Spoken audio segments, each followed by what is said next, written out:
And I do these flights, talk to people, news people, and to show people that there's still a World War II veteran around once in a while. I'm 93 next week. Congratulations. Thank you. You said that you were a radio operator. Radio operator, gunner. Can you explain what your job was on the plane during your missions? Yes, the radio operator room is right behind the bomb bay. And of course I was trained, I had a desk, a swivel chair, I had a receiver in front of me, the transmitter behind me. Morse code was the only way to communicate in those days. There were no cell phones, etc. And so you had to be able to send 20 words a minute and receive 20 words a minute in Morse code. So it did all it. And when we made lead crew, I could not leave the desk. I had to stay on there, and I had to send position reports as we went in. And if we saw a flak, he'd say, tell them where that is. And then before we started the bomb run, we had to tell them again that we're at the initial point. And once you start the bomb run, you go about 20 miles into the flak. The target's there, the sky is full of exploding shells, and you have to fly into it. So that's when you learn how to pray, because the bombardier has control of the plane, there's a gyroscope on the automatic pilot, and the bombardier has to keep that thing completely level and feed in the information to the bomb site, and we just go through the flak. And they can track us as we go, or they can just fill the sky over the target. Anyway, you're going to pick up a lot of flak, and you're going to lose planes and men. And that was just the way it was. The 8th Air Force lost probably 26,000 men in 3.5 years. You flew 20 missions.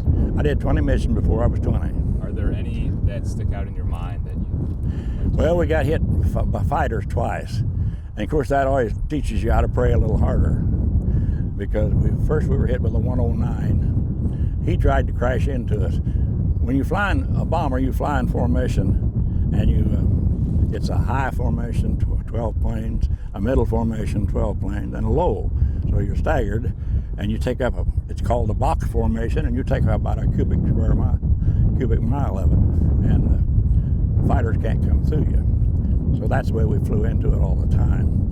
And then when the fighters come in, they try to rake through there, and if we're tight enough, they can't come through us, but they can come all around us. And we had escort fighters too, the B-51s that protected us. But in this case, they weren't in the neighborhood, and the 109s came at us, and the one that probably the most scariest one was, he was above us coming down from behind.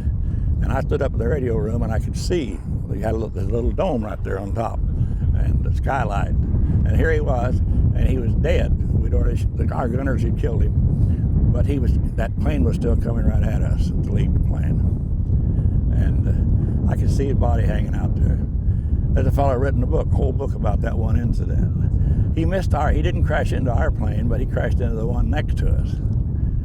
Didn't take it down. He damaged it, and it could land. See, by 1945, we had conquered all of France and Belgium, chased the Germans back into Germany. So if a plane got injured, it could land at one of the planes on the continent. And so that happened several times. I've a couple of real good stories on that. For someone that flew in these planes during that war, what is it like for you personally today to go back up in the same plane that you flew in over 70 years ago? Well, I just do it. I like to do it. I try to grab the radio operator's seat, sit and look out my little window, and go do it that way, And so I enjoy it. And I've flown 5 or 6 times, and I'll fly today, and I'll fly next week when it goes to Indianapolis. I guess you can enjoy these flights more knowing that oh yeah, it's a friendly flight. One character said, "How did you have the nerve to crawl back on that plane?" I said, wasn't a question of nerve. You either crawl back on it or you go to jail.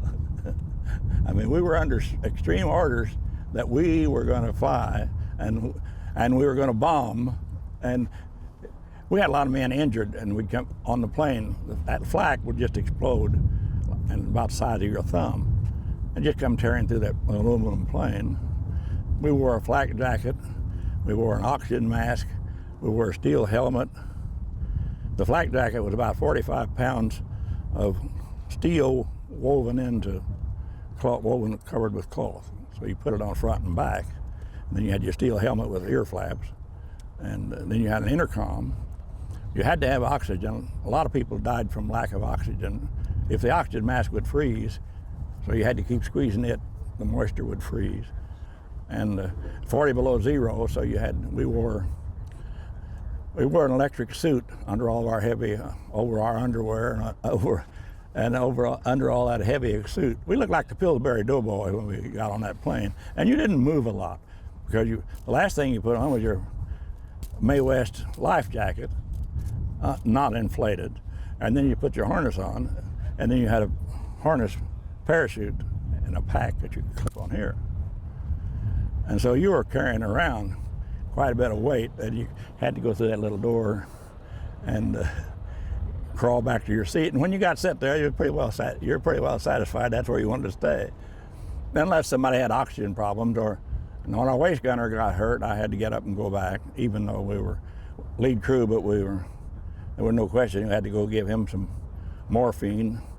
The flak hit him just above the rim of his steel helmet, cut his eye. But he bled, but it froze. So we gave him some morphine and wrapped him in a blanket, and we went back to the base. The pilots that had wounded on got to land first. And so when you come back to England, you shoot the red flare, you get to land first. The ambulance is there with the medics. So it was a process that was highly organized and probably one of the best education systems this country's ever seen, because they trained all of us greenhorn kids to be fighters. In less than a year, we were suddenly crew members on a B-17.